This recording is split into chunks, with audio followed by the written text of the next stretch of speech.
నిత్యానంద స్వామి అనే వ్యక్తి మధ్యతరగతి కుటుంబం నుంచి వచ్చాడు. అరుణాచలంలో ఒక గైడ్గా తన కెరియర్ స్టార్ట్ చేశాడు. అలా చేస్తూ చేస్తూ మంచి ఇంగ్లీష్ మీద మంచి పట్టు సాధించాడు. వాళ్ళతో ఆంగ్లేయులతో మాట్లాడుతూ మాట్లాడుతూ టూరిస్టులతో మాట్లాడుతూ మంచి లాంగ్వేజ్ని అభివృద్ధి చేసుకున్నాడు. వాళ్ళ ద్వారా ఒక ట్రస్ట్ ఏర్పాటు చేసుకొని ఒక ఆశ్రమం పెట్టుకొని కార్యకలాపాలు సాగిస్తున్నాడు అన్నమాట. ఫస్ట్లో మదురైలో ఒక పీఠాధిపతిగా ఉన్నాడు కొంతకాలం.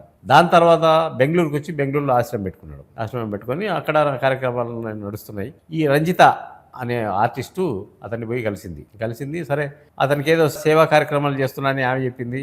అసలు నాకు మగతనమే లేదని ఆయన చెప్పాడు. ఇవన్నీ ఆశ్రమాల్లో మామూలుగా జరిగేటివి. అంటే ఒక మధ్యతరగతి కుటుంబంలో పుట్టి ఒక గైడ్గా జీవితాన్ని ప్రారంభించిన నిత్యానంద అనే ఒక స్వామి అంత స్థాయికి ఎదగడం వెనక ఏ శక్తులు ఉన్నాయి అతని వెనక.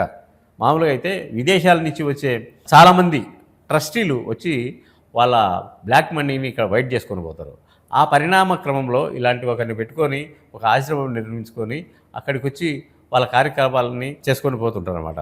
వాళ్ళు సేద తీరుతుంటారు, వాళ్ళ ఆనందాన్ని పొందుతుంటారు, రకరకాలు ఉంటాయి. ఇంకా కొంచెం పోతే డ్రగ్స్, గంజాయి ఇవన్నీ కూడా అక్కడ నడుస్తూ ఉంటాయి అన్నమాట. అంటే పైకి కనిపించేది వేరు, లోపల జరిగేది వేరు. లోపల అద్భుతమైన చీకటి కోణాలు ఉంటాయి. నిత్యానంద స్వామి చనిపోయాడనే వార్త ఇప్పుడు దావానంలో వ్యాపించింది.